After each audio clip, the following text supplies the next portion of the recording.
for someone that is a director of research, that has to be exciting. And, I'm not someone that deals with numbers per se, but gets me excited to hear that there's literally that much data that you guys could call back on. It is. It is definitely the gift that keeps on giving. We were looking to have something to talk about on a regular basis that was current information about our members.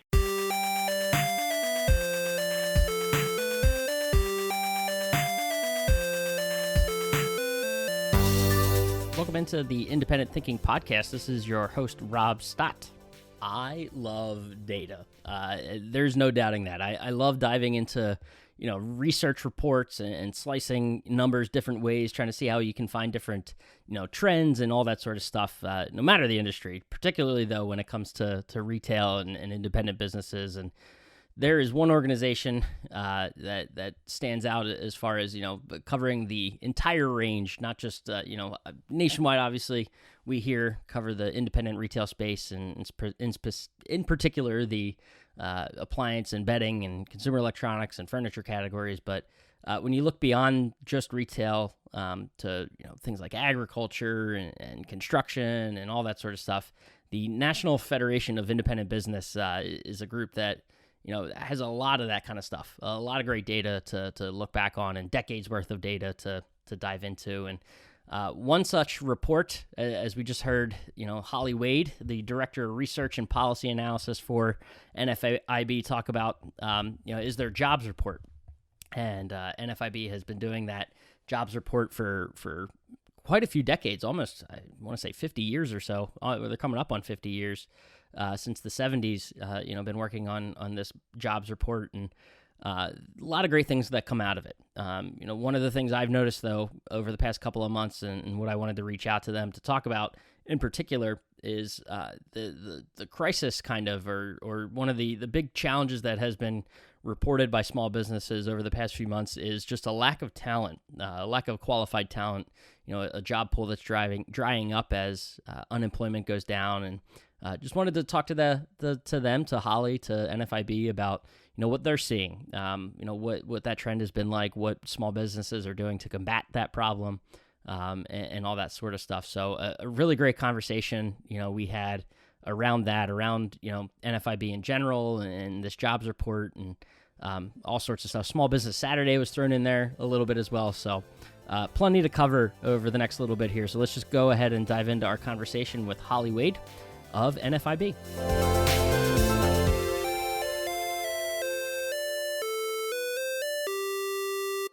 So one of the things we like to hit on as we get into discussions about the independent channel is looking at sort of trends and analysis and things that are happening in the wider space, and what better way to do that than by going to an organization that has plenty of research on that, and that's the National Federation of Independent Businesses, NFIB. And today we're talking to Holly Wade, who's the Director of Research and Policy Analysis for NFIB. So first of all, Holly, thank you for taking the time to call in and chat with us today.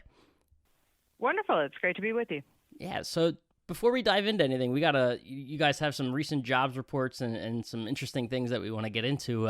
But before that, stepping back a little bit, can you tell us a little bit, just for those listening?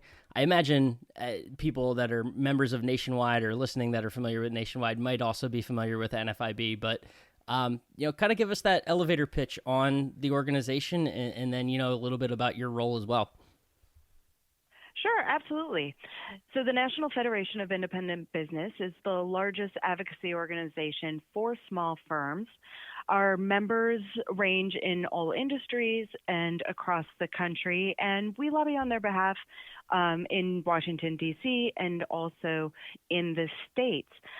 We've been around since the mid-1940s, started in California, moved to Nashville, but a lot of our operations are in Washington, D.C., where I'm located.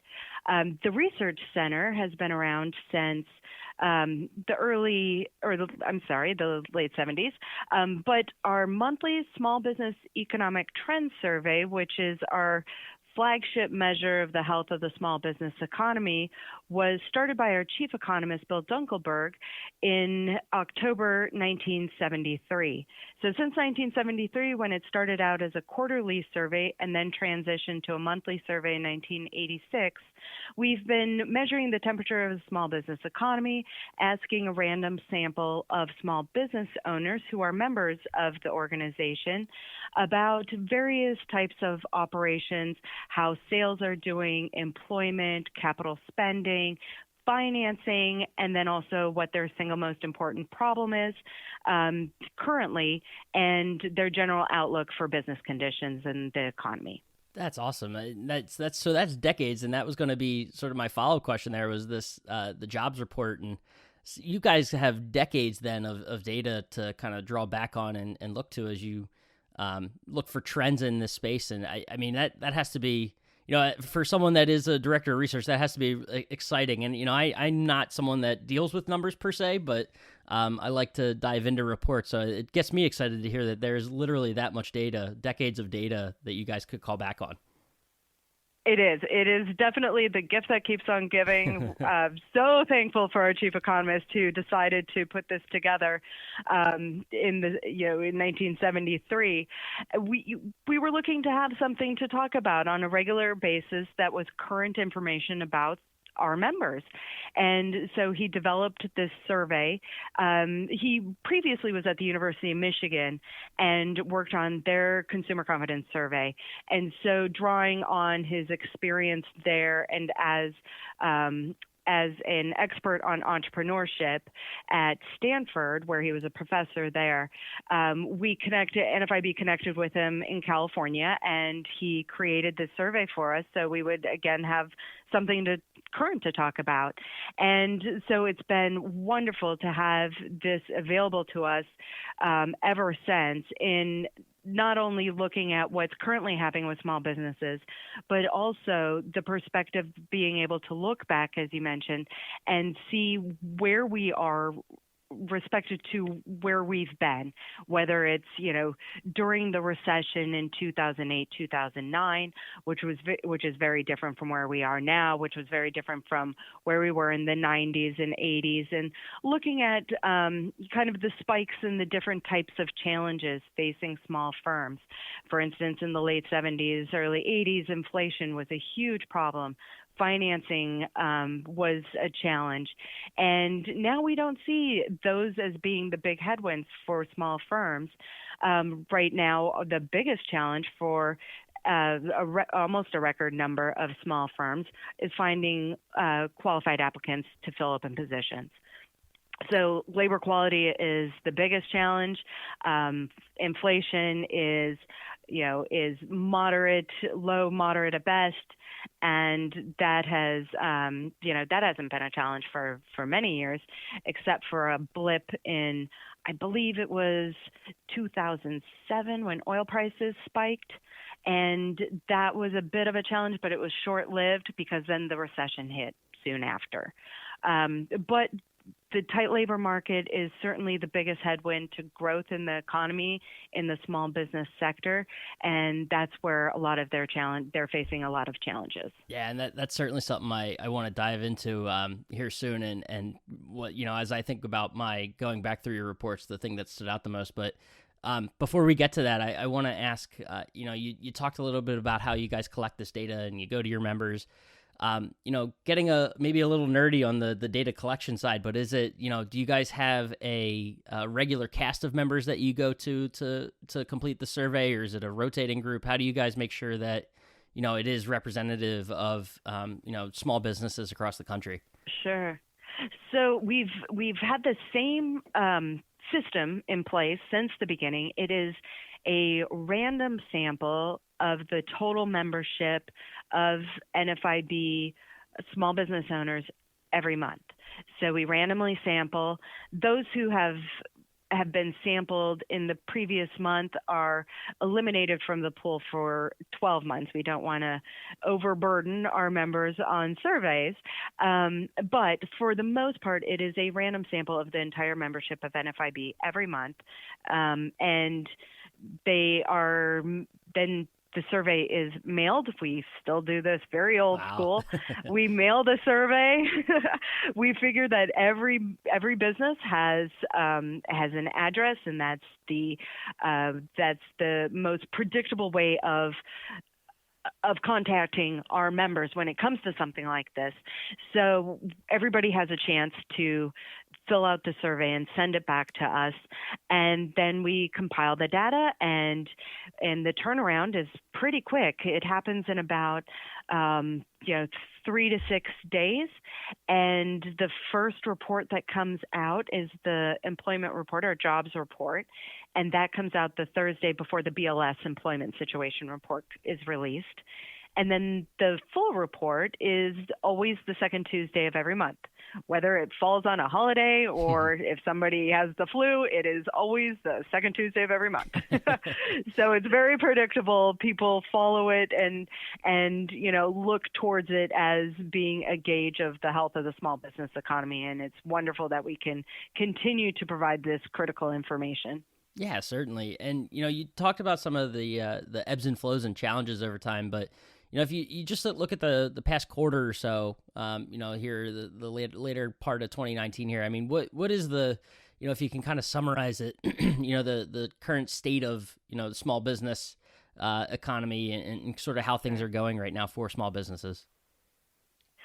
Well, right. I mean, it varies a bit depending on which state they're located. So some states have more challenges than others for small firms.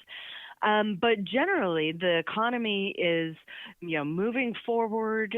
Things are looking good. Consumer spending and consumer confidence is high, and small business owners, the biggest challenge that most of them face, or the most critical challenge that they face, is related to the tight labor market. So finding qualified applicants to fill those positions, but also being competitive in making sure that they can retain current employees. So there's a lot of competition out there with firms, small to small firms, bigger firms, trying to attract employees from other firms to fill their positions. So that's pushing up wages. That's pushing up, kind of the cost of doing business, which they're able to absorb for the most part because of strong sales and strong earnings. So that is certainly helpful. The regulatory environment and the tax environment for the federal government in Washington, D.C., has been quite favorable to small business owners. But for some of the state challenges, they are dealing with increased minimum wage. Some of the regulatory pushes in some states have been fairly aggressive, and that's been a challenge for small firms. So a lot of those challenges are a bit more state-based than federal-based in the current situation. Certainly. And one thing you talk about federal policy, I think one thing, especially in the retail side of things, and then, our members here at Nationwide, they are in bedding and furniture, but, the areas related to tariffs that have come up, Sure. appliances and consumer electronics for certain are, that's a theme we constantly hear, when we're out talking to members. So from, your perspective, from NFIB's perspective, what sort of impact has the tariff issue had on small businesses? So we've asked a tariff-related question, specifically China-related, 2 or 3 times over the last year, most recently in September. And about 32% of respondents, small business owners, said that they were negatively impacted by recent changes in China trade policy related to the tariffs. And of the 32%, they are certainly concentrated in a few industries, retail being one of them, wholesale, manufacturing, and construction. So those are the big 4 that, for our members, which is, for the economy generally, those are the industries that are most negatively impacted by what's happening with tariffs. And we're seeing it with our small firms as well. And most of them are somewhat, we have it structured, the question is structured, somewhat negatively impacted, significantly negatively impacted. Most are in the somewhat negatively impacted, and so they're trying to navigate and absorb the higher costs through strong earnings. Oh, I'm sorry. And another, agriculture is Yeah. the other industry that's incredibly that's struggling with the tariffs. Um, but for the most part, they are somewhat negatively impacted. However, wholesale trade and ag are the two that have a higher percentage that are significantly negatively impacted. And how they're adjusting to costs, we've asked a kind of basic question about what they're doing to deal with it. And some are looking for different suppliers and trying to deal with it that way. Some have eliminated the product altogether if it's Wow. just one product in a larger line of products that they're selling. But for the most part, they're absorbing the cost.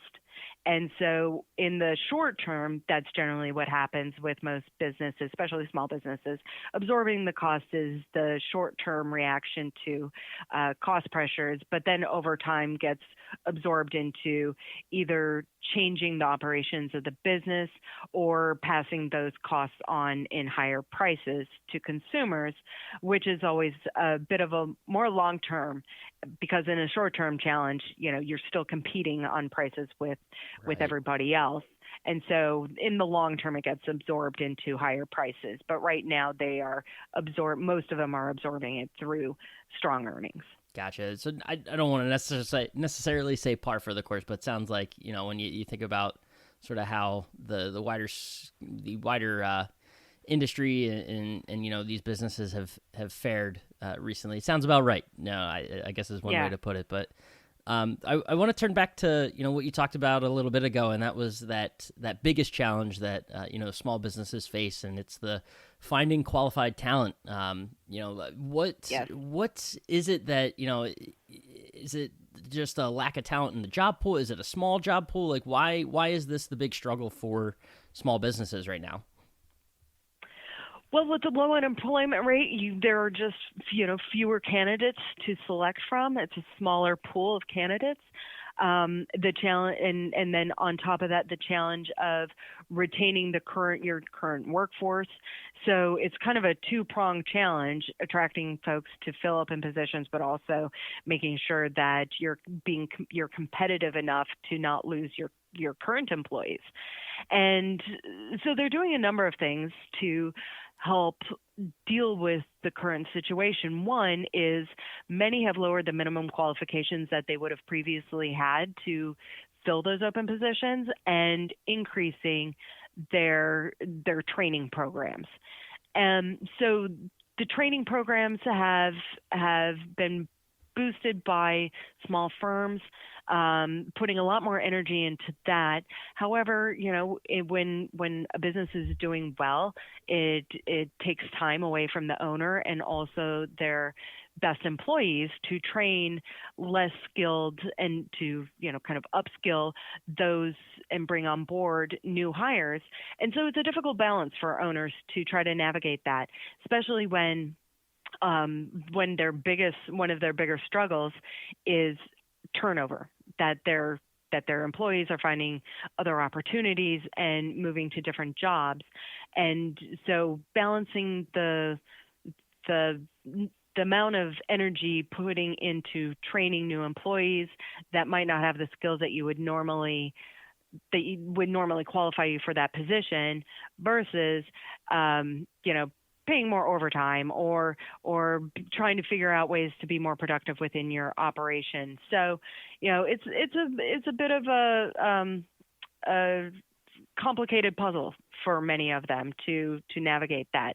But training is a huge component of it. And also, we've seen over the last year, more and more small business owners are increasing compensation. I mean, that's the obvious way to attract and retain employees is to, is to increase the benefits for those positions as well as they can do that. And so we've seen record high levels of owners increasing compensation and also planning to increase compensation. This last month in November, the plans to increase compensation were just 1 point below the record high for the whole entire history of the survey. And in September 2018, I believe it was, actual compensation plans reached an all-time historic record high. So we've seen more and more, trying to figure out ways to increase compensation in their firm as best they can. But also all the other types of tools that they have in training and trying to find creative ways to be productive and work within their business and operations to handle the increased sales, which is a great thing for our members and for the small business economy. Yeah, certainly. And it's kind of interesting. You talk about how they're handling it and handling this lack of qualified talent, not like you said, not because it's just the talents, there are less qualified people. It's that less qualified, meaning that they're not as qualified, but rather it's just the quantity of them, as unemployment goes down is just, it's drying up. But, as they try to handle that and adjust and, bring in people and then train them up, it's kind of like that, like you said, a double-edged sword where that, they need to fill those positions because they need people working for their businesses. But at the same time, as you train them up, you got to designate or pull away some time from other employees, other professionals in your company that have to train them up. Exactly. So it's kind of, you're almost caught in like a catch-22 as a business owner. Exactly. I mean, we hear from our members all the time about having to balance the amount of time that they designate to training. A lot of it is the owner themselves doing it, but a lot of it ends up falling on their best employees because they are just better able to train, or their employees that have been there the longest, have the most longevity and understand their business the best to help train. But the balance is very tricky. I mean, the most important resource of a business owner is their time in operating the business, and so more time that gets diverted to those, it's taking away from time of marketing the product or service and finding different opportunities or looking into expansion opportunities, things like that. So it is certainly a tricky situation for many of them. Now, is it it's tracking the level of unemployment, and obviously that's been, nationally speaking, it's good to see unemployment low, but for the small business, is this, I mean, aside from just following that national number, is it something that, is this a seasonal problem? Does it kind of ebb and flow throughout the year, or has it just been kind of getting progressively worse over time, as unemployment, that sounds funny to say it's getting worse, but, worse for the small business, yeah. But as unemployment's getting lower, is it just getting harder for small businesses? It is. So it's been fairly consistent over the last about 2 years. It started to ramp up the kind of the critical nature of those trying to fill open positions. And then over the last year, certainly, it's been a significant challenge for them to retain and attract applicants for those positions and then retain their current workforce. So over the last year, I mean, it's certainly kind of at a fever pitch of concern and struggle for small business owners to do that. What would be, what they're looking for certainly is, because of the low unemployment rate, is to attract more people kind of off the sidelines into the workforce. So those who retired and maybe think, well, compensation is looking pretty good right now, and maybe I could take up a few hours here and there at the local bakery or the local hardware store and make some money. That's helping. So we had a small uptick in the labor participation rate last month, which pulled a few more folks into the labor force, which was helpful. And that's continuing, and that will likely continue. But we're still going to be in a tight labor market. This is still going to be a challenge, and it's certainly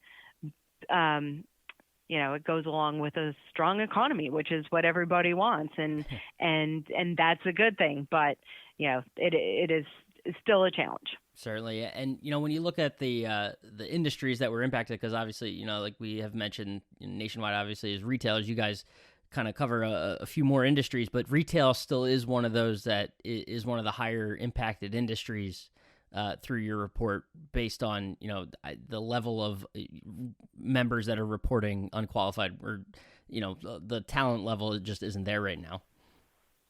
Exactly. I mean, so one area that was very interesting this month, specific to the retail industry, was we have a question. So in the survey, we have a question: what is your current single most important problem impacting your business?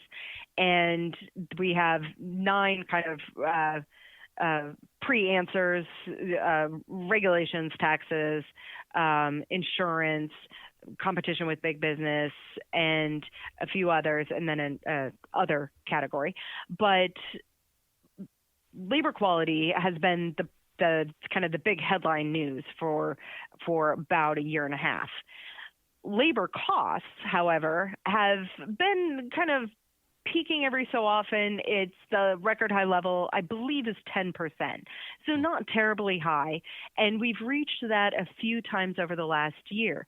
What was interesting about retail is last month, in November and October, they reached record level highs of the whole survey for labor costs as being the single most important problem to that industry group. And in November, it reached 18%.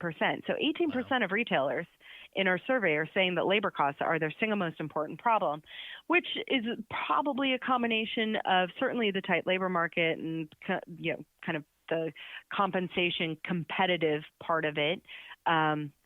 But also with states increasing minimum wage. Right. So those two things combined, I think, are particularly challenging for retailers specifically, because of many states in their aggressive push for higher minimum wage laws. Right. And well, as you mentioned a little bit ago, one way to kind of combat these issues is, particularly labor costs, is to perform well when you're talking about retail at the point of sale and with customers buying. And, I wouldn't be able to let you go without talking about something that I know is important to you guys and us as well. And that's, we're coming off a Small Business Saturday, not too long ago. And you talk about some record-setting performances. And I think, what was it? $19 billion, I think, was the estimated total that was spent on Small Business Saturday. So, I mean, something's going right for these small businesses. It is, yes. It was a lot of money spent on Small Business Saturday. It was wonderful. It was wonderful to see. I think the campaign for Small Business Saturday has been building and great, and it's great partnership with American Express in advertising and highlighting the impact that small firms have on communities and local economies, and how important they are kind of to the fabric of those areas. And so over the years, it's just built and built and built, and it was wonderful to see how supportive the consumers were for Small Business Saturday and for small businesses across the country. Yeah, awesome. 10th year, I think, is correct. So a decade of Small Business Saturday going on. So awesome to see. I believe so. Yeah, it's awesome. So awesome to see those levels hit, and the level of participation, but also the actual, not just going to the stores and experiencing those small businesses, but spending that money, spending consumers' money, and keeping it in the local economies is just something to be pretty impressed with and proud of, I guess, too, as well, as small business owners. So, exactly. No, that's awesome. And Holly, I appreciate you, taking the time to call in. I covered a lot of great stuff here. I mean, there's 18 million ways you could slice this data. I'm sure you guys have a lot of fun with it, and I do, just reading the reports every month.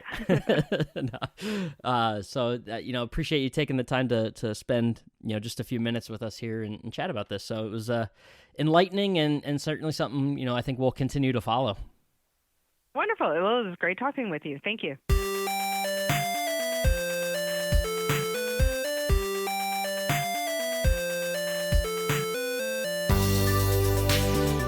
Awesome. And a huge thanks again to Holly for taking the time out of her day and chatting with us and chumming it up a little bit on data and everything about the independent business space and small business in general. And just a great chat. And, certainly look forward to staying in touch with them and following along with their reports as they come out. So as always, appreciate you taking the time to listen, and we will catch you next time.